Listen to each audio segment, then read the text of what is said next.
계정을 11월 15일부터 12월까지 계정을 하나 파가지고 CPC 광고로만 쿠팡 스마트 스토어 기타 이렇게 해서 매출을 내오셨어요. 그래가지고 스마트 스토어 CPC 광고는 이렇게 들어가고 쿠팡 CPC 광고는 이렇게 들어갔다. 이거를 세세하게 오늘 여러분들한테 알려드릴 수 있을 것 같아요. 안녕하세요. 예. 이렇게 저희 지점장님들 모셔가지고 그동안 뭔가 업그레이드 된 지식 이렇게 나누는 시간을 저희가 갖는데 그거를 항상 수요일날 좀 가져요. 네. 왜냐면 목요일날은 또 잘 되시는 분들 나와서 이제 라이브를 하시니까 대구 지점장님, 복리 부자님 모셔봤습니다. 반갑습니다. 예. 간단하게 자기소개 한번 해주실까요? 저는 이제 기업에서 엔지니어도 했었고, 그 다음에 공장 생산 관리도 했었고, 그 다음에 마지막에는 이제 기획 업무를 하다가 이제 졸업을 했고요. 잘 나가는 서과장님 대구 직영점을 지금 운영을 하고 있고, 지금 시작한 지는 1년 조금 넘었네요. 1년 네. 조금 넘었고, 지금 저는 이제 경험복리, 일반 복리가 아니라 경험복리의 힘을 믿는 남자 복리 부자라고 합니다. 제가 조금 더 부가 설명 드리자면 신사임당님 영상 보고 한번 팔아보고 한 개 팔렸을 때 이거 되겠다 해가지고 이제 회사를 나오신 분이에요. 그렇죠. 네. 그래서 신사임당님 퀴즈 복리에 대해서 굉장히 중요시하게 여기는 분이세요. 부동산도 복리, 주식도 복리가 있지만 경험에 대한 복리를 중시하는 그거에 대해서 잠깐 말씀해 주세요. 일단 여러 가지 이제 부서도 기업에서도 여러 가지를 하다 보니까 거기 각각에서 얻을 수 있는 경험들이 많아요. 이제 사람 관계도 있지만 지식적인 것도 있고, 근데 그게 다 하나 다 버릴 게 없더라고요. 네. 근데 문제는 이제 회사 생활을 해보신 분들은 알겠지만 일이 꼭 잘 되지만은 않고, 근데 망했다 이거죠. 질책을 당할 것 같아. 근데 그걸 잘 겪고 나면 그 다음 프로젝트를 할 때는 더 잘하거든요. 네. 그래서 그런 사람들을 이제 많이 이렇게 밀어주면 그 사람들이 더 잘 되는 걸 또 많이 보고. 근데 이건 다른 사람에 대한 이야기고, 나 스스로를 봤을 때 나의 경험의 복리도 상당히 많거든요. 네. 근데 제가 안타까운 순간이 그런 거죠. 분명히 많은 재능이나 이런 능력들을 가지고 계신데 이걸 잊어버려요. 다른 걸 옮길 때는 제로 투 제로로 가는 거죠. 예. 이거를 쌓은 다음에 거기에 얹으면 우상향으로 점점 올라갈 건데 네.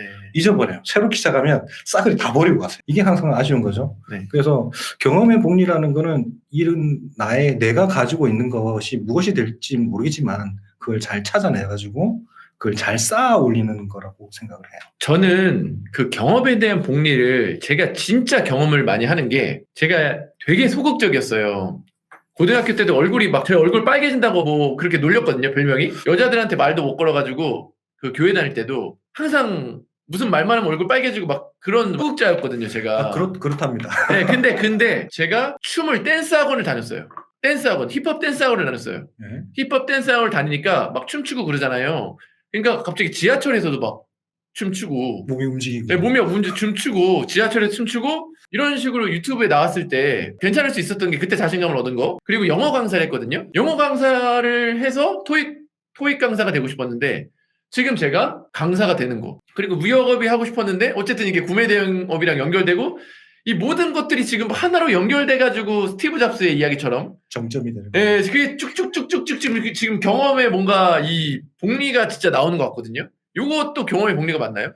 그러니까 맞죠. 100% 네. 맞는데 일반 분들이 안타까운 게 그걸 버린다. 서 과장님 같은 경우 무역을 했으면 네. 무역 진절머리나 딴 거 할 거야. 버려버린 거야. 그치. 그러면 안 그러지 되지. 말고 그거를 계속 붙여나가면 네. 이게 상향을 한다는 거죠. 저는 지금 진짜 너무 느끼고 있어요. 자, 그러면 지금 하고 있는 사업들이 어떤 것들이 있으신가요? 지금 뭐 되는 대로 다 해보고 있고 네. 뭐 기존에 했던 뭐 국내 위탁이라든지 네. 해외 구매 대행이라든지 네. 그다음에 해외 위탁도 가능하죠. 해외 예. 위탁도 하고 있고 그다음에 사입도 하고 있고 네. 제트도 하고 있고 지금 이제 최근에 로켓 11월 달에 후발자로 들어가가지고 네. 했는데 이제 발주가 나와서 입고시키고 있고 강의비 비싸더라고. 강의 또 들으신 거예요? 네. 얼마짜리 강의 들으셨나요? 700만 원. 700만 원이요? 그래서 이제 네. 또 춘절이 걸리잖아요. 네네네네. 그래서 뭐 발주를 받아도 넣을 수가 없고 네. 쿠팡도 이제 연말 그 재고 관리 때문에 네. 총 결산 때문에 입고를 안 받으니까 뭐 잠잠했다가 11월 달에 올린 게 지금 이제 발주가 나오더라고요. 그것도 열심히 지금 해보려고 하고 있어요. 오케이. 그럼 굉장히 지금 다양한 걸 하고 계시는 이 시점에서 네. 해보니까 그나마 본인한테 맞고 이게 돈이 제일 많이 되는 것 같다. 그런 게 뭐가 있을까요? 저는 개인적으로 수동이 맞는 것 같아요. 수동 중에 위탁 수동도 있고 사입 수동도 있고. 둘 다 맞긴 한데 네. 운영적 측면으로 보면 네. 위탁 수동이 더 메리트가 있다. 아, 위탁 수동이 예. 운영적 측면이라면 어떤 걸 일단 말씀하시나요? 리스크죠, 리스크. 아, 리스크가 없다? 예, 재고 리스크가 리스크를 적다. 두지 않더라도 네네. 이번에도 작년에도 그랬고 올해도 그랬는데 공급사가 그러니까 일반 도매몰 위탁이 아니고 공급사 위탁인데 공급사보다 내가 더 위에 랭크를 하는 경우 그럼 저희 거의 막 더 나가거든요. 네. 그러면 공급사에서 전화가 와요. 가격 올려라. 또 올려요. 또 계속 팔리거든요. 네. 상위에 찍혀 있으니까 네. 또 전화가 와요. 네. 가격 올려라. 네. 한 3번 올렸어요. 오. 작년에도 그렇고 올해도 그렇고. 그런데 이제 그런 게 이제 쾌감으로 또 다가오죠. 아, 마진은 많아지니까요? 그렇죠. 마진은 많아지니까. 판매가만 올라가는 거니까. 네네. 공급가는 그대로고. 네. 근데 이제 이런 것들을 경험하다 보면 내가 상품을 내가 가지면 이것도 못할 리가 없잖아요. 네. 이미 가지고 있는 똑같은 애플 투 애플로 같이 진행했는데 원래 덩치가 크던 녀석을 내가 잡아먹은 거잖아요. 네. 그런 자신감이 드니까 굳이 내 물건 재고를 두고 하는 게 꼭 필요할까? 뭐 이런 생각도 좀 하고 있죠. 공급사가 언젠가 좀 뒤통수 치지 않을까요? 아, 조금씩 보여요. 아, 조금씩 보여요? 아, 조금씩? 네. 네. 그러니까 제일 무서운 게 이제 잘 팔다가 그렇죠. 뒤통수 치는 거. 일부러 적정 조절하고 있어요. 아, 조절하고 있나요? 일부러 외부 마케팅 할 것도 네. 좀 조절하고 있고 어. 조금 많이 올라가면 광고들 끄기도 하고 아, 레벨링을 해야 됩니다. 아, 그렇군요. 내 물건이 아니기 때문에 네네네네. 이거는 뭐 매너입니다, 매너. 위탁, 수동 위탁이 제일 괜찮은 것 같다, 최근에. 저한테는 그런 것 같아요. 네, 좋습니다. 이런 다양한 의견을 들어보고 싶었어요. 저희가 다른 지점보다 좀 미래에 대한 얘기를 항상 많이 나누는 것 같아요. 이 온라인 시장이 어떻게 되겠다. 이제 이게 딱 뭐 정확하게 예측할 수는 없지만 관심이 많으시잖아요. 예를 들어서 그 챗 GPT라든가 그렇죠. 그런 부분에 굉장히 관심이 많고 프로그램도 뭐 개발하시고 미래에 대해서 어떻게 대응할까를 고민을 굉장히 많이 하시는데 2023년도에 어떻게 온라인 쇼핑몰 시장이 좀 어떻게 될까요? 2023년 올해가 되게 기폭제가 될 것 같은 느낌이 들어요. 아, 기폭제? 네. 어떤 기폭제가 될까요? 일단은 첫 번째로는 이제 그 라이브 때도 잠깐 말씀하셨지만 롯데월이라든지 오픈마켓의 이제 규제가 조금 들어오고 있고, 네. 그다음에 거기에 안 움직일 줄 알았던 쿠팡도 움직였단 말이에요. 네. 근데 스마트 스토어는 큰 변화는 없어요. 근데 네. 뭐 정론대로 가고 있기 때문에. 그런데 11번가도 최근에 보면 그 상품명이라든지 그다음에 뭐 빅세일 이런 말들 아예 넣어버리면 대량으로 올렸을 경우에 네. 다 차단되거든요. 네. 그다음에 텍스트 있는 이미지 있으면 다 차단되고. 네. 이제 이런 것들이 오픈마켓 쿠팡까지 이어지고 있는데, 근데 지금 제가 볼 때는 일단은 다 할 수는 있는데 네. 조금은 조심해야 되는 시기가 될 것 같고, 그 기폭제가 쿠팡으로 시작해서 아마 많은 제한적인 것들이 생기지 않을까 좀 우려가 되고 있죠. 그러면 우리는 뭐 위탁수동으로 가야 되나요? 일단 전 저희가 그걸 좋아하니까 네네네네. 뭐 그렇게 말할 수는 있겠지만 네. 그런 것도 아닌 것 같고. 네. 왜냐하면 돈을 번다는 게 그 온라인 비즈니스의 종류가 뭐 여러 가지잖아요. 네. 온라인 비즈니스는 일단 소싱 방식으로는 뭐 중국 구매하느냐, 네. 미국, 유럽 구매를 하느냐, 네. 건기식도 있고, 네. 리셀도 최근에 되게 성황을 했죠. 네. 그리고 등록 방식으로 보면 이제 대량 반자동 수동이 있는데, 네. 그리고 운영 방식으로는 국내 위탁, 해외 위탁, 뭐 사입, 제조, 뭐 총판 유통 개념도 있겠지만, 어쨌든 하나씩 뜯어보면 중국 구대 아직까지 재미있고, 네. 넥스트 스텝으로 갈 수 있기 때문에 상당히 메리트가 있잖아요. 네. 그리고 구대 이것도 배우는 게 충분히 수익도 되고 있고 의미도 있고. 그다음에 미국하고 유럽 구매 대행은 브랜딩에 대해서 소명 그런 압박 없이 마음대로 네. 할 수 있으니까 네. 하고 싶은 것들 유행 따라서 트래픽 따라서 하는 그런 재미도 있을 거고. 그다음에 여기다가 이제 명품 하면 명품도 네. 재밌을 것 같고. 건기식도 약간 리셀 개념에 속한다고 보는데, 그쵸. 완전 미국, 리셀이죠. 유럽도 마찬가지고 네네. 리셀 개념에 속한다고 보는데, 어쨌든 건기식도 수요가 계속 커지고 있는 상황이고, 네. 그래서 이것도 다 되는 거라고 보이거든요. 등록 방식도 마찬가지. 대량 반자동 수동이 있지만 뭐 대량으로 지금 조금 압박이 들어오지만 네. 그럼 쿠팡 안 돼, 쿠팡 안 하면 되죠. 네. 오픈마켓도 실제로 해보면 G마켓이나 이런 데가 더 예. 매출이 더 많은 게 맞아요, 있어요. 맞아요. 잘 나와요. 카테고리에 따라서. 네네. 그러니까 그런 거 피해서 또 계속 이어갈 수도 있고. 네. 그다음에 저번 때 라이브 하신 것처럼 프로그램의 이제 진화가 그렇죠. 또 같이 접목이 되면 오히려 이제 또 그걸 극복할 수 있는 계기가 될 수도 있을 것 같고. 반자동이나 수동은 뭐 계속 생존했던 부분이니까. 네. 근데 반자동보다는 저는 수동 개념인 게, 수동에 이제 마케팅을 넣어서 하는 게 더 좋으니까. 네. 이게 오히려 더 효율이 좋지 않나. 그리고 운영 방식도 마찬가지로 해외, 국내 다 위탁. 사입 제조가 있는데 저는 제 성향은 국내나 해외나 위탁 개념으로 매창고 없이 무재고 리스크 없이 가는 게 저는 좀 성향이 맞는 것 같고 조금 자신이 생기면 이제 제조 가는 게 제일 좋죠 사실은. 남들 못 따라오게 특허 걸고 디자인권 걸고. 근데 여기서 좀 알려드리고 싶은 건 미국 유럽 구매 대행할 때 그 브랜드 정품 소명하는 거 네. 잘못 오해하시는 분들이 꽤 있더라고요. 네. 그래서 브랜드 소싱을 했을 때 이 소명 자료가 이제 플랫폼에서 나오면 대부분 아시는 게 이제 인보이스 확보하고 인보이스를 확보하려면 구매 후에 취소하면 된다. 네네. 이런 얘기를 많이 하시더라고요. 요즘 채팅방에도 조금 올라오는 것 같아서 정정을 하면 이게 아니고 제일 까다로운 게 사실 쿠팡이거든요. 쿠팡. 다른 플랫폼보다. 네. 쿠팡 기준으로 요청하는 게 세 가지예요. 세 가지. 첫 번째는 정품 판매하고 있는 곳인지를 확인할 수 있게 판매처 URL을 달라. 그리고 거래를 했다는 거래 사실 확인을 위해서 인보이스를 달라. 그리고 그 제품이 실제로 배송 완료가 됐다는 딜리버드가 찍힌 화면을 달라.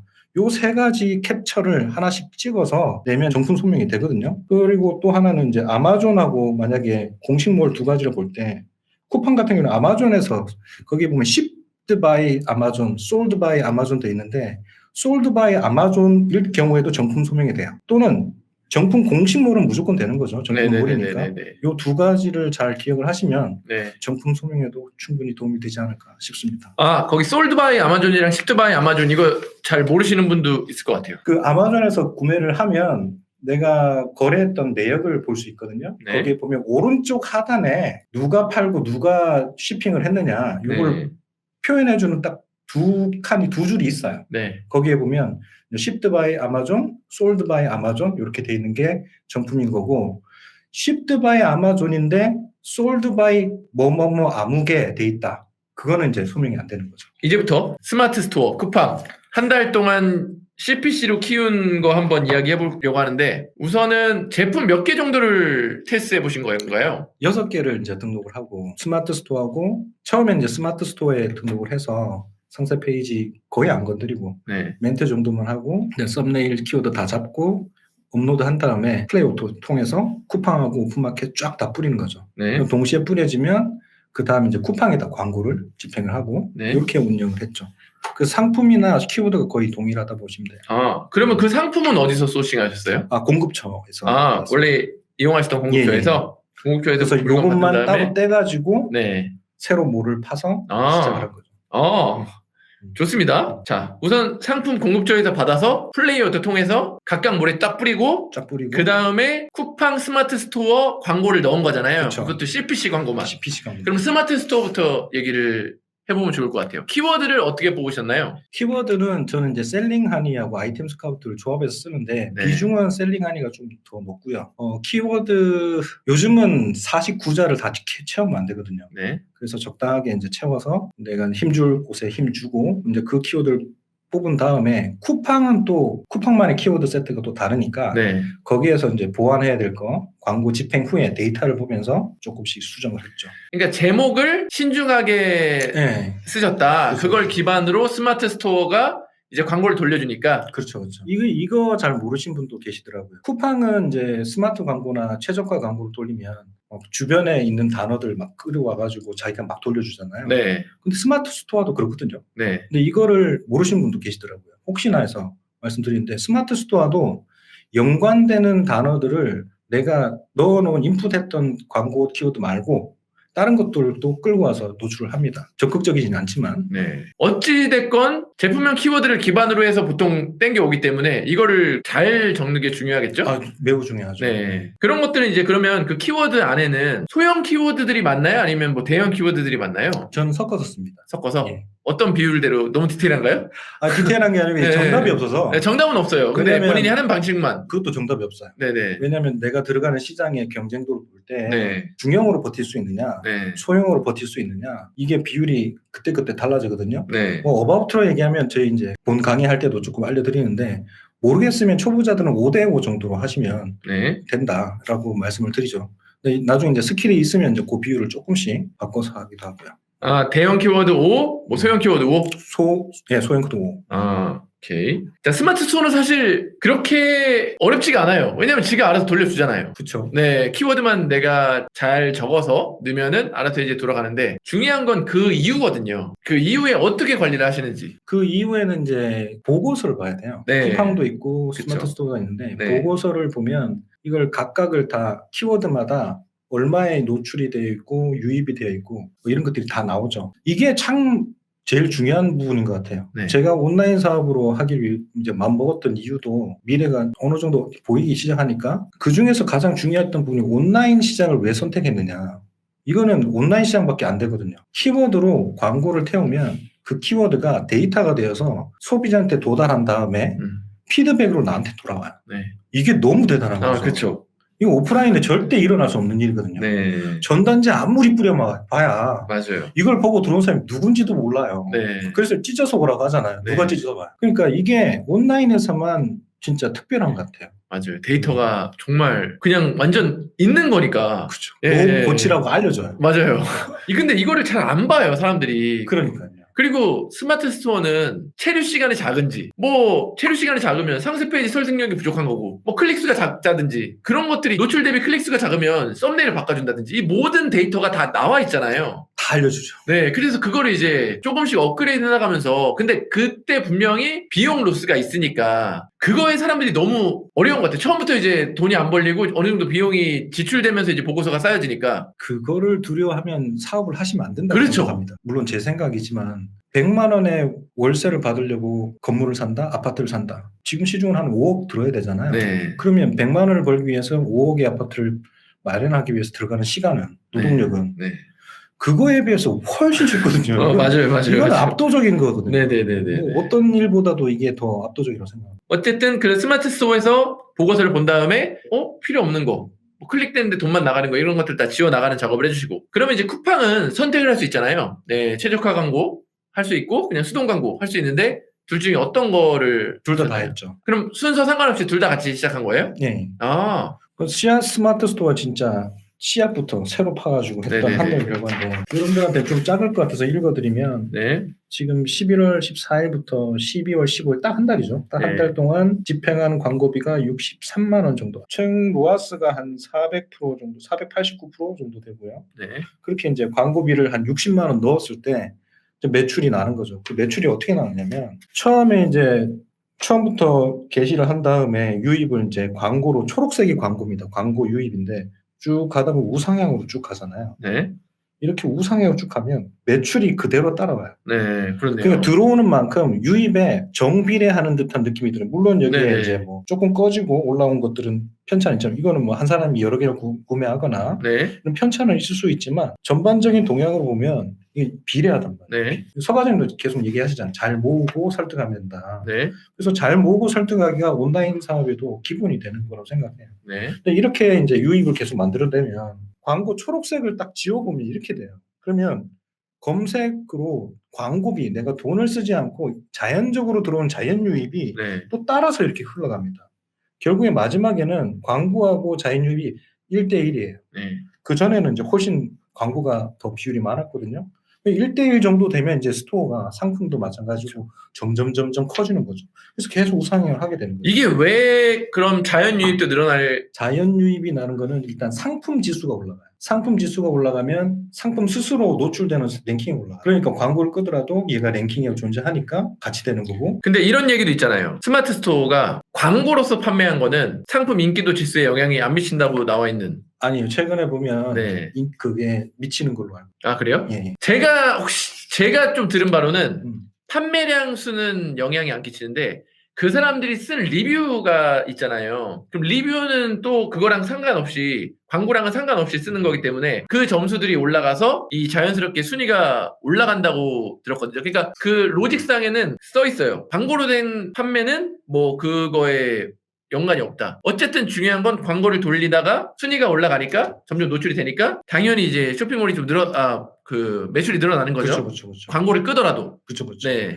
그러니까 저는 이제 얘기해주고 싶은 건 제가 이제 로직 분석가도 아니고 사실은 저는 이제 사업가고 네. 이렇게 했을 때 결과인데 결국엔 아까 말씀했다시피 전문가들이 얘기하는 리뷰 수라든지 이런 것들이 어차피 상품 지수에 영향을 주는 거기 때문에 네네네. 체감할 때도 상품 지수에 영향을 준다라는 결론을 저는 갖고 있는 거죠. 1 매출액 100만 원이 15일 만에 찍혔다는 거네요. 찍었고 네. 60만 원을 투자했을 때 1,500만 원 정도의 네. 매출이 매출이 스마트 났다. 스토어 아. 났고요. 이게 쿠팡으로 가져가면 또 재밌어요. 스마트 스토어는 60만 원 넣어서 15일 만에 100만 원 일매출 찍고 1,500만 원 정도 매출이 왔는데 쿠팡은 또 특성이 또 달라요. 57만 원 조금 몇만 원 모자라긴 한데 57만 원 넣고 네. 광고 전환 매출은 230만 원인데 총 매출은 470만 원 정도 났어요. 광고를 이제 일단은 한 50만 원 정도를 책정을 했기 때문에 예산을 네. 그걸 맞추기 위해서 처음부터는 과도하게 안 넣었어요. 서서히 늘려서 예산 맞추려고 서서히 이제 진행을 했다는 거죠. 그리고 우상향으로 쭉 이제 광고 투입비를 늘린 거죠. 아까 얘기했던 광고도 자동 스마트 그러니까 스마트 광고도 이건 계정당 하나밖에 안 되는데 네네네. 이것도 그렇고 네. 자동 광고도 그렇고 최적화 광고도 그렇고 수동 네. 광고도 그렇고 네. 이제 교보자 삼기 위해서 네네. 세 가지를 다 시도했죠. 완전 네. 세 가지 시도. 네, 네. 다 했고 사실은 중요한 그래프는 광고비를 우상향으로 이렇게 쭉 늘려나가면 네. 광고 노출이 느니까 네. 매출도 따라서 우상향 돼야 되잖아요. 늘어야 되잖아요. 네네네. 안 그래요, 쿠팡. 막 이렇게 추렁추렁. 이게 네. 한두 번 겪은 게 아니고 네. 저는 거의 매번 겪는 것 같아요. 네. 이게 늘리면은 이게 이 광고 매출로 이게 이어지지 않아요. 네. 근데 이게 재밌는 건 어떤 거하고 연동이 되냐면 총 매출. 광고 전환 매출이 아니고 총 매출은 우상향을 따라갑니다. 그래서 이 광고를 써야만 총 매출이 느는 게 쿠팡 알고리즘인 것 같다. 이게 이제 생각이 되는 거죠.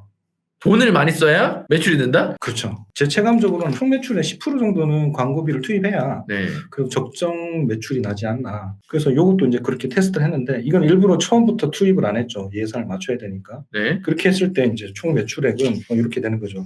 그래서 스마트 스토어는 1,500이고 쿠팡은 똑같은 투입을 하면 500만 원 정도밖에 안 돼요. 한 달 반 정도 계속 성장을 시켜서 했던 이제 총 정리를 하면 이때부터 쭉 우상향해서 네. 일 매출 276만 원까지 올랐다가 뒤에는 이제 떨어지는 건 이제 품절 시즌 아이템이라서 품절 처리해서 떨어진 거고 그래서 한 달 반 동안 총 매출은 4,400만 원 정도 되고요. 네.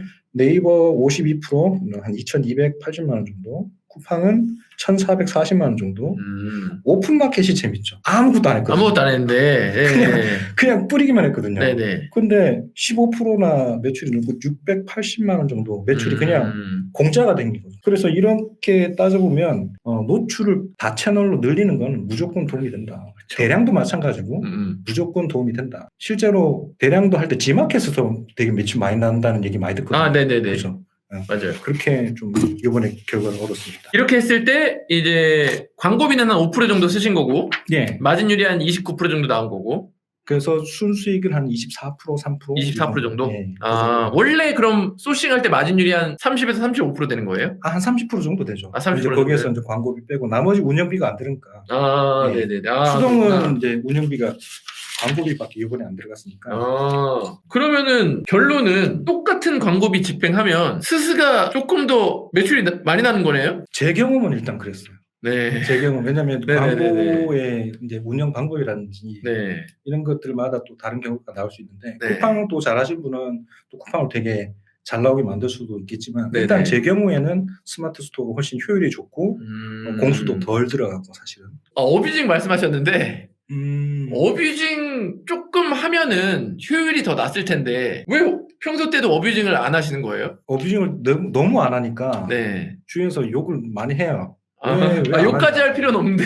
일단 어뷰징을 하게 되면 문제가 생기는 게 저는 이제 데이터를 읽는 거를 좋아하다 보니까 데이터가 정확해야 된다고 생각을 하거든요. 네네네. 근데 어뷰징을 끼게 되면 데이터가 왜곡이 생겨요. 그럼 왜곡이 생기면 내가 데이터를 읽을 때 솔직히 저는 개인적으로 짜증나요.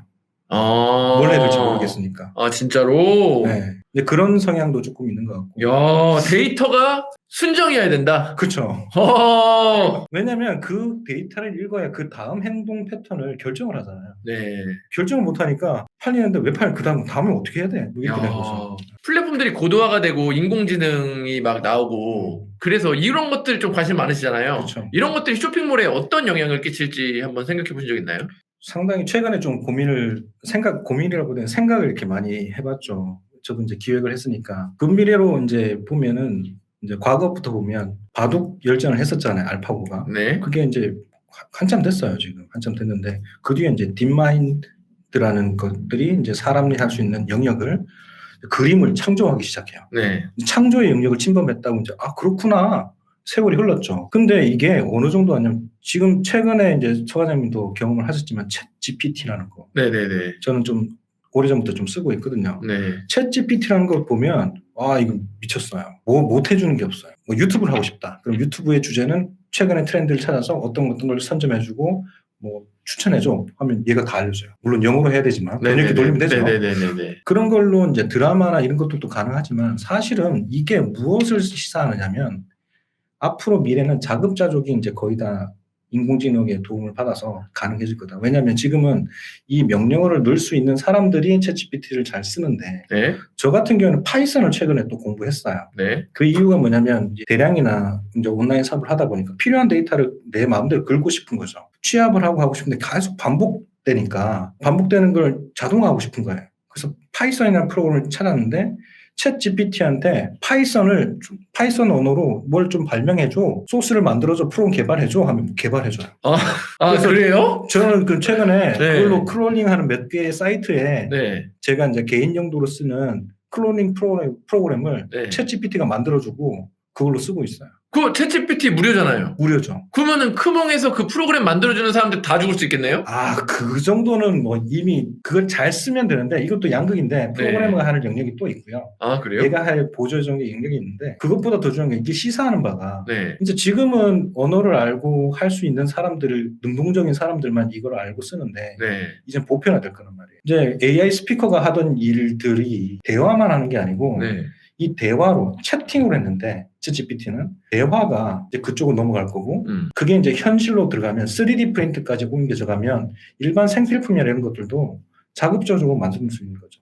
오픈소스처럼 이런 디자인들 설계도 올려놓으면 나 오늘 지금 이게 필요한데 하면 프린트해 줄 수 있죠. 명품이나 브랜딩이 되는 고가품들은 같은 경우는 어쩔 수 없이 그냥 있겠지만 이게 실상으로 많이 넘어오면 생필품이나 이런 것들도 패러다임이 좀 많이 바뀌지 않을까. 아니 그러면 이런 것 나중에 될 것 같은데요? 어떤 거요? 쿠팡이야 구매 대행에서 잘 팔리는 카테고리랑 키워드 한 200개만 뽑아봐. 무조건 되죠. 무조건 되죠. 한번 이걸 해보려고요. 테스트로. 챗GPT한테 그 STP라는 세그멘테이션 타겟팅 포지셔닝을 입력을 해주고 어떤 시장의 수요한테 어떤 상품을 팔 거야. 근데 이 상품을 잘 팔기 위해서 어떤 전략을 쓰면 되겠니? 상세 페이지에 대한 뼈대를 좀 만들어 줄래? 뼈대를 쭉 만들어 주는 거죠. 네. 그래서 그거 가지고 내가 진짜 해보려고요. 진짜 만들어 보고 팔아봤는데 팔린다? 안 팔린다? 한번 또 그것도 한번 해보고 싶어요. 진짜 그 테스트 정말 한번 해보시면 좋을 것 같아요. 그거 해보려고요. 이거 이렇게 이 수요층, 이 타겟층한테 팔고 싶은데 어떻게 상세 페이지 구성해야 잘 팔려? 그렇죠. 그러면 이제 걔네들이 뿅뿅뿅 이렇게 파세요 뿅뿅뿅 해가지고 이제 만들어지면 그거대로 해보신다는 거잖아요. 근데 이거 물어보면요. 네. 어마어마하게 정확하고 네. 잘 파. 곧 유료화 되겠네요? 이게 오픈소스라 갖고 유료화는 힘들지 않을까 싶어요. 그래요? 복리부자님 채널에 한번 하는 거 진짜 올려주세요. 제가 한번 해보려고요. 네. 챗GPT 가지고 컨텐츠 한번 만들고. 근데 이것도 진짜로 쓸 수 있는 사람이 잘 쓰지 잘 못 쓰는 사람은 못 쓰더라고요. 그냥 간단한 것만 물어볼 수 있지. 맞아요. 언젠가는 근데 이게 더 고도화돼가지고 쿠팡 크롤링 할 수 있는 프로그램 만들어줘. 그러면 이제 삐르르르 해서 딱 만들어 나오고 그렇게 될 것 같아요. 그쵸. 진짜. 그렇게 되면 우리의 역할은 뭘까요? 이렇게 경쟁이 심화된다고 볼 수 있을까요? 이제 거대 플랫폼들이 다 잡아먹는 시대가 되지 않을까 싶어요. 결국 그 거대 플랫폼들이 그들만의 이제 리그가 될 것 같은 생각이 들어요. 소상공인들은 또 다 죽어가고요. 그게 아쉽지만 약간 그런 쪽으로 흘러가지 않을까 저는 생각이 되고 왜냐하면 조금 있으면 이제 메타버스라고 한참 유행을 하다가 잠깐 코로나 때문에 그다음에 주식시장 뭐 IT 하락 때문에 좀 싸그라들었는데 메타버스는 상당히 근접해 있대 있거든요. 그래서 그게 들어오기 시작하면 MZ 세대라든지 지금 어린 청소년이라든지 이런 분들은 가상 세계에 대해서 너무 친숙하단 말이에요. 네. 근데 그런 사람들이 바로 들어가는 건데 쇼핑의 문화도 그렇게 바뀔 거란 말이에요. AR 시대로 바뀌고 VR 시대로 바뀌고 그런 것들이 생기게 되면 그런 것들을 또 제공을 해줘야 되는데 소상공인이 제공하는 게 조금 힘들지 않을까. 그러면 그걸 제공하게 만드는 또 플랫폼도 생길 건데 결국엔 플랫폼한테 계속 돈을 갖다 바치는 구조가 되는 거죠. 들어가기 위해서 돈 바치고 팔기 위해서 또 돈 바치고. 상품 몇 개로 매출 4,400이 나왔나요? 6개 6개입니다. 6개. 네. 뭐 여자친구 있냐고 오날님이 물어보셨는데. 아, 오날님. 구매대행 제품도 쇼핑 검색한 거 돌려도 되나요? 되죠. 네. 저는 그거 제가 돌리고 있기 때문에 저는 그걸 잘 알고 있어요. 맞아요. 네. 서 과장님 맞습니다. 네. 구매대행 제품도 CPC 무조건 돌려야 됩니다. 수동으로 했다면. 그렇죠. 수동으로 했다면. 대량으로 하면 안 돼요. 대량으로 해도 돌려봤는데 정말 그냥 돈을 버리는 거였어요. 아, 오날님 오시는 김에 좀 여쭤보고 싶은데. 네. 오늘님, 예. 최근에 쿠팡 광고가 네. 최저가 광고 또 정책이 바뀌었거든요. 네. 옛날에 500개 광고였는데 네. 한 계정에 10,000개 담을 수 있는데 10,000개를 한꺼번에 스마트 광고 돌려주고 그럼 대량은 그럼 10,000원, 20,000원 걸고 네. 10,000개 다 돌리면 되잖아요. 어. 그랬을 때 효율이 어떤지 네. 나 그게 궁금하더라고. 이것도 해봐주세요. 그럼 2개 해봐주시면 돼요. 네, 대량 등록 이제 해가지고 한번 돌려보시면 되고, 많이 하지 마시고, 20,000원씩만 해서 60만원. 그리고, 아, 제가 테스트 되는 건가요? 네네네. 챗 GPT 해가지고, 그 이제 상세 페이지 만드는 거 2가지를 해가지고 영상으로 좀 올려주세요. 알겠습니다. 네. 준비해 보겠습니다. 그거를 해가지고, 위너만 된다. 위너만 된다. 위너만 된대요. 근데 우리 위너 제품 많잖아요. 네, 위너 제품 많으니까 한번 괜찮겠네. 요거 한번 재밌겠다. 네, 궁금하더라고요. 네. 스마트 광고 돌리고 빨리빨리 제외하면 된대요.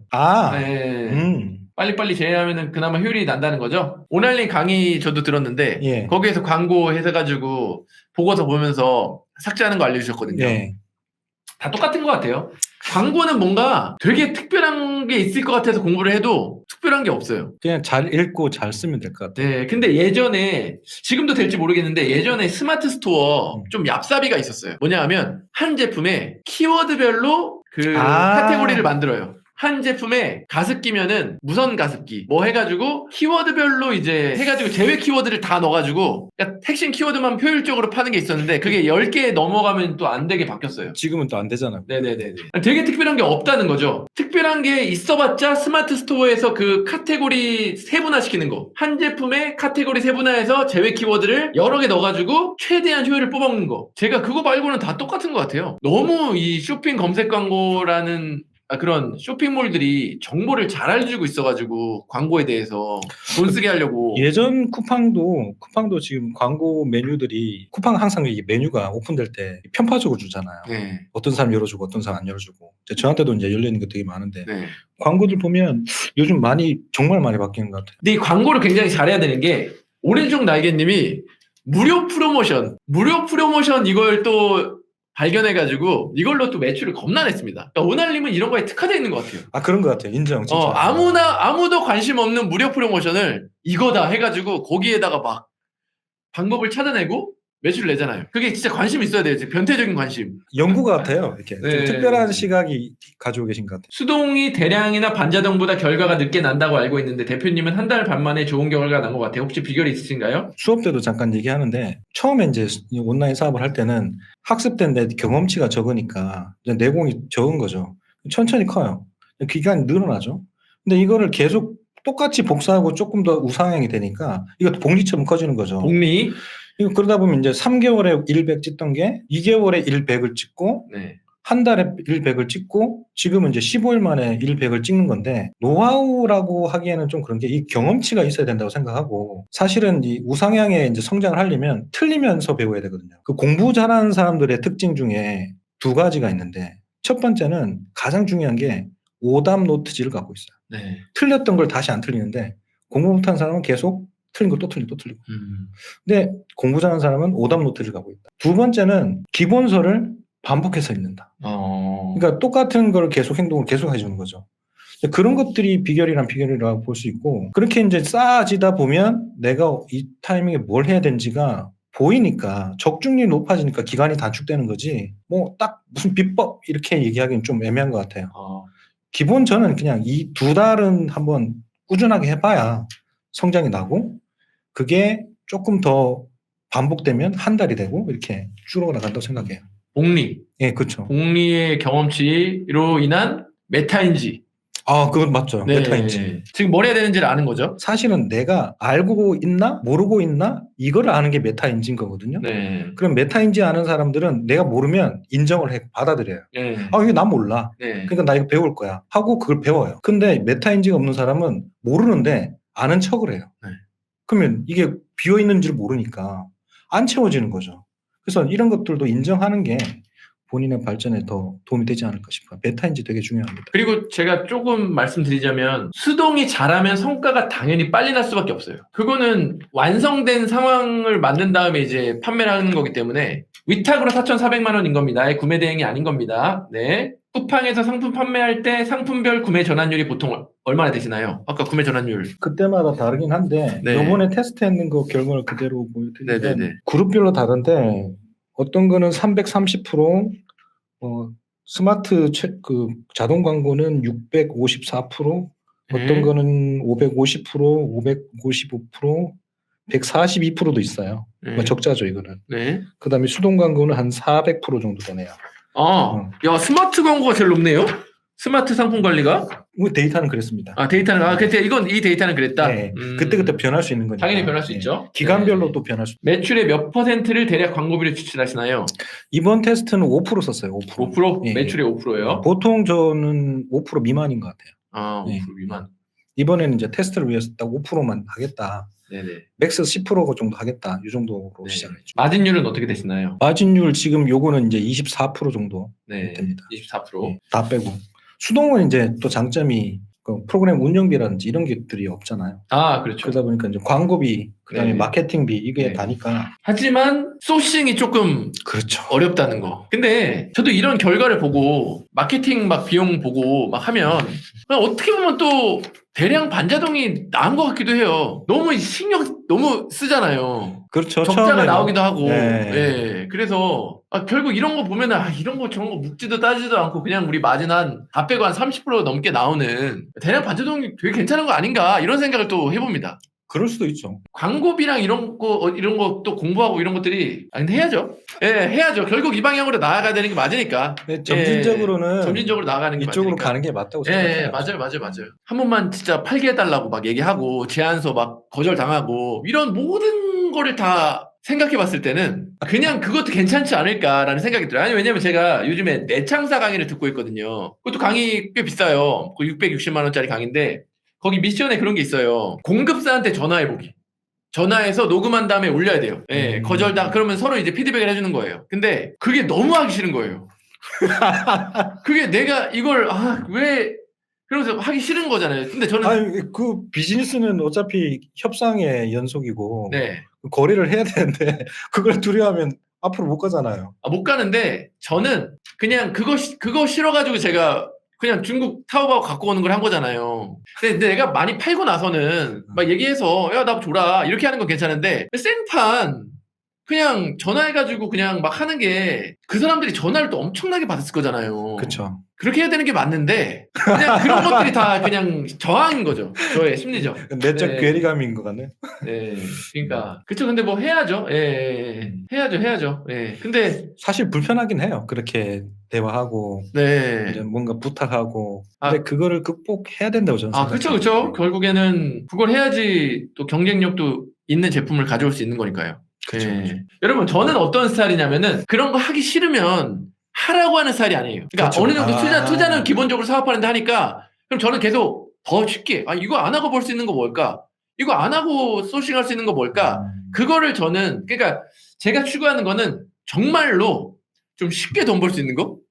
항상 고민하는 게 그거예요. 대부분의 강의가 나는 이렇게 잘해. 나는 100군데 전화해도 거절은 당연한 거야. 그 정도 열정 없어? 그럼 돈 벌 생각하지 마. 그게 이제 보통 강의들이 그렇게 얘기하거든요. 근데 저는 그렇게 안 해도 돈 버는 방법을 계속 찾아내고 싶은 거예요. 이미 찾고 계시잖아요. 계속 저는 그런 방향으로 가는 거예요. 막 그렇게까지 안 해도 돈 벌 수 있는 방법. 네, 그게 제가 나아가는 방향이에요. 근데 어떤 사람들이 그걸 보고서는 이제 뭐라고 할 수도 있겠죠. 뭐 본질이 아니다. 뭐 그럴 수도 있고 되게 여러 가지 얘기를 하는데 저는 그게 되는 사람이 있고 안 되는 사람이 있거든요. 모두가 그렇게 되는 사람이 될 수가 없단 말이에요. 그것도 그런 것 같아요. 맞죠? 성향이 다 있는 것 같아요. 맞죠? 어떤 사람 반자동이 맞고, 네. 어떤 사람 뭐 진짜 건기식을 되게 좋아하는 사람도 있고, 맞아요. 이 다 틀린 것 같아요. 네. 각자 스타일 성향에 맞게 하면 되는 거죠. 근데 어쨌든 저는 그냥 정말 제 신사임당에 나와가지고 했던 게 그 우유 배달 하시는 그분. 네, 뭐 기억납니다. 결제 쇼핑몰로 36살까지 결제 한 번도 안 해보신 분, 그분도 들어와서 돈을 어느 정도 벌 수 있는 방법, 유튜브도 다 그런 쪽으로 가요. 저는 막 뭘 기획을 해서 뭐 어떻게 해서 그 기획력을 키우고 막 이렇게 해서 그렇게 해서 돈 버는 건 있는데, 먼저 돈 벌고 그 돈 버는 거 가지고 계속 다음으로 나가자. 이게 제가 이제 앞으로도 추구하는 방향이 될 거예요. 좋습니다. 그럼 앞으로의 계획은 어떻게 되시나요? 앞으로의 계획은 이제 일단은 대구로 이제 이사를 준비 중에 있습니다. 다음 달에 이제 이사를 할 건데 아들이 어제 펑펑 울더라고요. 그러니까 아드님 초등학생 아니세요? 네. 울만하죠. 친구들과 떨어지는 거잖아요. 그렇죠. 그래서 어제 되게 미안했어요. 아. 그래가지고 많이 안아주고 했긴 했는데 앞으로 이제 있을 거를 대비해서 일단 대구에다가 좀 정착을 하려고 대구로 이사를 할 거고, 그리고 나면 좀 사업 전반적인 걸 조금 더 확장을 하려고 생각 중이에요. 일단 제가 가보고 싶은 게 일단 자사몰, 로켓은 이제 시작했으니까 됐고, 자, 자사몰도 그 다음 스텝이었는데 자사몰도 한번 갈 거고, 그 다음에 마지막까지 고민사항인 거, 창고로 운영할 거냐. 그렇게. 요거까지 이제 고민이 끝나면 확장을 할 거고, 그 다음에 이제 다른 수업들도 조금씩 개인적으로 좀 준비하려고 해요. 그래서 대구 출퇴근 시간 줄이시는 건가요? 원래 네, 1시간씩 맞아요. 걸렸잖아요. 1시간 좀 넘었죠. 1시간, 와. 왕복하면 한 2시간 반에서 3시간 정도 걸렸어요. 와, 오래 걸리셨네. 네. 하루에 이제 그 시간을 계속 쓰니까, 네네. 물론 거기서 다른 것도 하긴 하지만 빼앗긴다는 느낌은 있었죠. 그래서 그걸 좀 아껴서 다른 데 이제 조금 더 투자하려고 합니다. 그럼 수동 위탁 가르치시는 건가요? 네, 맞습니다. 수동 위탁? 물건은 어떻게? 본인 공급사 물건 주시나요? 아니요. 지금 3가지 커리큘럼을 준비를 할 건데, 네. 초복 강의가 있고 중급 강의가 있고 고급 강의가 있는데, 네. 초급은 소싱이라는 게 너무 힘드니까 그냥 소싱은 도매매로 합시다. 도매매로 하자? 그래서 끝내고요. 소싱은 해결하시고 그 다음에 이제 기초 마케팅을 할 거예요. 네네. 노출 유입 이쪽 하고, 그다음에 광고 기초하고, 그다음 시스템들 이런 거 가르치고 운영할 수 있게, 수익 낼 수 있게. 그런 초보 위탁부터 이제 중급, 뭐 고급 네. 이런 거를 준비하고 있다. 네, 그렇습니다. 어떻게 보면 여러분들이 이제 소싱 잘 받고 싶으면은 정말 유튜브를 해야 돼요. 그것도 방법이죠. 예, 유튜브로 영향력을 키우면 되게 잘 돼요. 예를 들어서 트렌드 헌터도 카페도 영향력이 있었지만 유튜브로 영향력이 20만 돼가니까 브랜드 소싱 스무스하게 되잖아요. 근데 그거는 이제 규모 있는 거고, 네. 제 제자 중에 유튜브 하시는 분이 있는데 원래 수동을 하셨어요. 네. 근데 본인 유튜브를 계속 하시는 거죠. 네. 온라인 사업으로. 그러니까요. 하니까 소싱이 돼요. 네, 소싱이 돼요. 디강님도 마찬가지고, 음. 디강님도 4만 때부터인가? 그때부터도 소싱이 굉장히 쉬워졌다 그러고, 그리고 뭐 하남 여기 권동동님도 아마 유튜브 그렇게 있으니까 누군지도 얘기하기 편하고, 그렇죠. 내가 뭐 하는지, 매출을 어떻게 내는지 이런 것들이 다 표현이 되잖아요. 그러니까 저는 또 유튜브를 해야 된다. 영향력이 있어야 된다. 그래야 또 소싱도 비결을. 쉽다. 예. 퍼스널 브랜딩을 통해서 영향력을 키우고 그걸 가지고 매출이 작더라도 그걸로 이제 소싱을 해올 수 있다. 퍼스널 브랜딩 되게 중요한 것 같아요. 그냥 전화로 하는 것보다 링크 주면 링크 주고. 이 사람이 누군지, 예쁜지, 잘생겼는지 딱 보고 예쁘면 해줄 수도 있는 거잖아요. 한번 봐봐. 예, 그렇죠. 미팅도 달릴 수도 있고. 영향력을 본인이 키우든가 아니면 영향력이 엄청난 사람을 옆에 붙들든가. 그러면 되죠. 그것도 마찬가지예요. 네, 그렇게 하면 되죠. 매출 아직 미미해도 매출 미미할 때부터 우리 유튜브를 시작해야 됩니다. 제가 볼 때는 그냥 내가 사업하고 있는 유튜브 찍으신 다음에 그게 구독자가 조금씩 늘면 초보인 듯 하지만 그래도 소싱이 된다라고 전 믿어요. 그런 게 된다고 생각합니다. 맞아요. 지금 구독자 지금 2,000명 돼갔죠? 예, 맞아요. 그 옛날에 했으면 얼마나 더 잘 됐을까요? 그러게 말입니다. 그렇죠. 권동동님도 지금 권동동님 물건을 봤잖아요. 수원 지점장님이. 그래요? 네. 방 대표님도. 근데 권동동님이 또 사입해 오신 것 중에 그 밀키트 제가 먹어봤거든요. 그게 진짜 맛있어. 갖고 오는 제품들이 다 딸기도 맛있고 밀키트도 맛있고 진짜 돈을 벌 수밖에 없죠. 그럼 권동동님은 거의 이제 유통 쪽으로도 확장을 확 하시면 되겠네요. 그렇죠. 이제 유통으로 갈 것 같아요. 예, 유튜브가 미래라니까요. 그래서 제가 다음 달에 양재의 유튜브 교육센터를 지금 계약을 했습니다. 유튜브 교육센터 박수 쳐야 되는 거죠. 지금 근데 제가 그 AI로 콘텐츠도 만들어주고 어떤 콘텐츠를 올려야 된다. 그게 없어요. 아무리 온라인으로 유튜브 가르쳐줘도 사람들이 안 돼요. 안 되더라. 네, 온라인으로 가르쳐봤자 될 수 있는 사람만 되지 안 되는 사람은 어떻게 해야 될까요? 가둬놔야죠. 그렇죠. 제가 왜 양재에 얻었냐? 퇴근한 다음에 밥 먹고 여기 와라.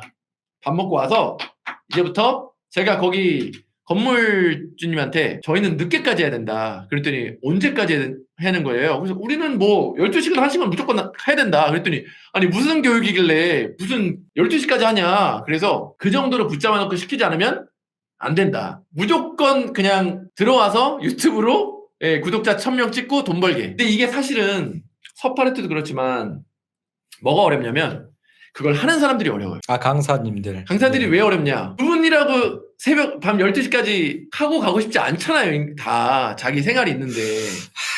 그걸 어떻게 할 수 있는 방법? 근데 그렇게 해야지 성과가 나와요. 그래서 저번에 저희 유튜브 강사님들이 한 30명 모아가지고 유튜브 쇼츠 50개 만들기 했거든요. 새벽 1시 40분에 끝났어요. 네, 새벽 1시 40분에. 이게 1시부터 시작해서 새벽 1시 40분에 아, 해가지고 정말 지독하십니다. 지독한데 지금 그분들 중에 성과가 나와요. 아, 나와요. 초보자라면 어떤 부분부터 시작하는 게 좋을까요? 초보자라면 일단은 초보자도 나름인데 자본이 있냐 없냐도 갈릴 것 같아요. 자본력이 있으면 자본력을 도움을 받아서 빨리 크는 방법이 있을 수도 있지만 이 자본력도 모자란다. 그러면 답은 정해져 있죠. 위탁이죠. 뭐 해외 위탁이 됐든 국내 위탁이 됐든 저자본으로 할 수 있는 게 그거고 대신에 지금 시대에는 어느 정도 소규모 광고비 정도는 투자를 해야 된다. 이것마저 안 하면 사업을 하시면 안 된다. 아, 저는 오케이. 그렇게 생각하고 있어요. 좋습니다. 예. 저도 동의합니다. 요즘 위탁 구매 대행 파트너스 중에 뭐가 좋나요? 저는 요번에 테스트하는 분들한테 도매매로 그냥 그걸로 해라. 다른 걸 보지 마라.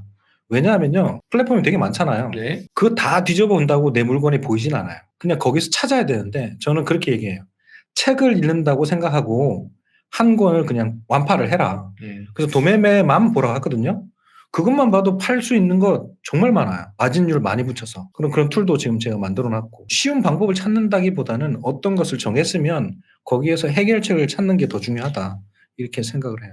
저는 파트너스 얘기가 나와서인데 여러분 요즘 유튜브 보면은 재밌고 뭐 야하고 이슈되는 것들이 이제 유튜브에 올라오고 그거를 기사를 보려고 클릭하면 쿠팡 제품 보고 기사 보세요. 이런 것들 여러분 많이 보이시죠? 많이 보실 거예요. 뉴스 관련된 파트너스사에서 그렇게 이제 뿌리는 거거든요. 결국에는 그걸 누가 돈을 벌어가냐면 쿠팡을 파트너스를 클릭하면 뉴스를 제공해주는 사람들만 돈을 벌거든요. 근데 제가 유튜브 교육이랑 연결시키고 싶은 게 하나가 있는데 그런 기사들이 있어요. 기사들의 쿠팡 파트너스를 넣는데 그 쿠팡 파트너스들이 그 본사 게 아니라 그 본인 쿠팡 파트너스. 그게 이제 돈을 되게 많이 벌거든요. 그것도 준비하신다고. 그거는 지금 거의 지금 만들어지고 있어요. 네. 그래서 파트너스가 그 얘기였군요. 네네네. 제가 글을 잘못 읽었네. 네네. 그래서 이게 인간의 욕구를 무시를 못 하거든요.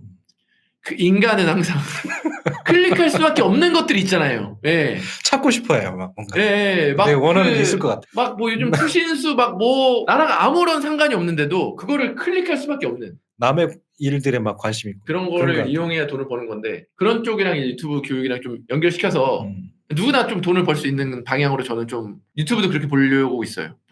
광고 시작할 때 마진이 개당 얼마 이상 되어야 할지 하한선이 있을까요? 그거는 따로 정해진 건 없고요. 로아스라는 걸 계산을 하는 방법을 좀 아시고 로아스의 리미트를 아시면 돼요. 그러니까 매출 금액 대비 투입되는 광고비에 대한 비율인데 마진이 높으면 더 많이 쓸 수 있잖아요. 적으면 적게 쓰면 되는 거예요. 그래서 그거는 로아스를 계산하신 다음에 개별로 설정하시면 됩니다. 소싱, 마케팅 어떤 것이 우선되어야 할까요? 이걸 준비하셨네. 소싱이랑 마케팅. 이거는 좀 의견이 분분할 수 있어서 한번 그냥 물어보자 한번. 소싱과 마케팅 소싱과 중에 마케팅 뭐가 더 우선일까요? 뭐가 더 우선될까요? 단기는 마케팅, 장기는 소싱. 마케팅 잘하는 놈은 마케팅, 소싱 잘하는 놈은 소싱. 마케팅 잘하는 놈은 마케팅, 소싱 잘하는 놈은 소싱. 또 문알님이 영향을 많이 받습니다. 네, 이거 어차피 제가 생각하는 거니까 지금 답변도 소싱이 좀 더 많은 것 같은데 네. 전통적으로 이제 수요와 공급 곡선이라는 이런 그래프가 있어요. 이 그래프를 지칭하는 게 학자들은 공급과 수요라고 하지 않고 수요와 공급이라고 부르는 이유가 그러면 수요와 공급이라는 게 결국엔 수요, 찾는 사람이 있을 때 그 사람들이 찾는 물건을 갖다가 공급해 주는 게 시장의 원리라는 거고 그런 것들이 공급량과 가격을 설정한다는 거죠. 그런데 대부분의 지금 채팅에서도 올라왔다시피 소싱이 더 중요하다고 많이들 생각하세요. 왜냐하면 이거는 일에 대한 순서의 개념으로 팔 물건이 있어야 잘 마케팅해서 판매를 하니까 소싱이 먼저야라고 생각하는 거죠. 근데 실제로 일어나는 행동들은 마케팅이 더 먼저인 거죠. 수요가 먼저. 그렇죠.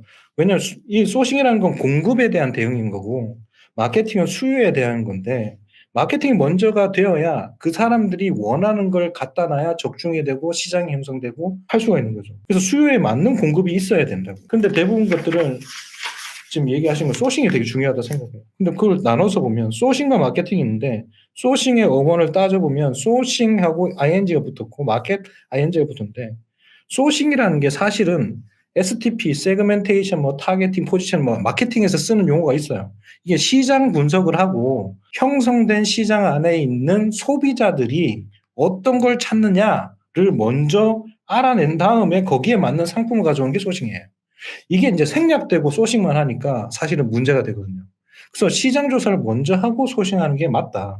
그리고 마케팅이라는 거는 결국엔 시장, 마켓에서 이제 행동을 하는 거잖아요. 그럼 이 가져온 물건들을 모르는데 시장이라는 건 형성돼 있는데 내 물건 알게 해줄게. 내 물건 좀 봐줘라고 ing를 행동을 하는 거죠. 마켓 시장에서 계속 유입을 만들고 내 걸 보게 만들고 구매하게 만들고 설득하는 작업들이 마케팅에 해당되는 거죠. 그래서 사실은 기업에서는 마케팅 영역 시장 조사부터 먼저 한 다음에 마케팅 전략도 조금 어느 정도 컨셉을 잡고 그 다음에 소싱을 하거든요. 근데 이것들이 이제 온라인 셀러 판매를 하시는 사업자분들이 되게 많이 혼돈이 있는 것 같아요.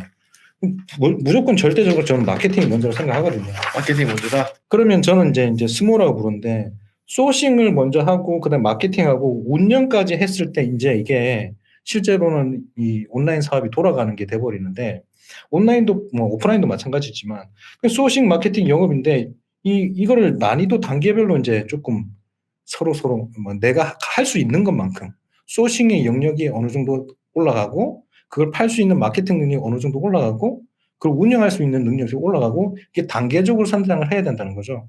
그리고 마지막으로 결론적으로 얘기하면 아까도 답에도 나왔는데 마케팅 팔 줄 아는 능력이 생기면 그다음부터는 내가 시장 조사도 할 줄 알고 팔 줄도 아니까 물건만 가져오면 돼. 그래서 마케팅을 먼저 갖추고 계속 소싱을 이어가면 사업이 계속 꾸준하지 않을까 이런 생각을 하는 거죠. 그래서 저는 이제 제 지로는 오케이. 마케팅이 더 우선한다. 수요와 공급 이제 있지 않을 것 같아요. 그래요? 네, 수요와 공급이니까 수요를 찾고 공급을 해준다. 온라인에서 잘 파는 법을 배우면 그냥 이제 물건만 잘 갖고 오면 계속해서 더 잘 팔게 되는 거네요. 오프라인도 마찬가지죠. 오프라인도 마찬가지로. 예. 오프라인도 잘 파는 법을 알면 어떤 거는 잘 갖고 오면 이제 더 잘 팔게 되는 거고. 그렇죠.